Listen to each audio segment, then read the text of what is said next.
Hey, what's up guys? So in this video we will see how to screen mirroring on any Vivo phone.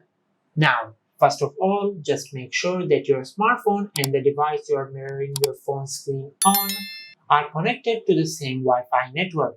Otherwise, this feature will not work. Now, once you have connected your smartphone and the device you're mirroring your smartphone screen on to the same Wi-Fi network, just open the Settings app. Now from here, just scroll down and tap on More Connections. Now from here, just scroll down and tap on Smart Mirroring.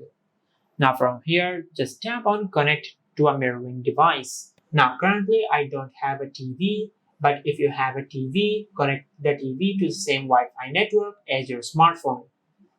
Now once you do that, the name of your TV will appear right here on the screen. Just tap on the name of your TV, then tap on Start Now to start screen mirroring on the TV.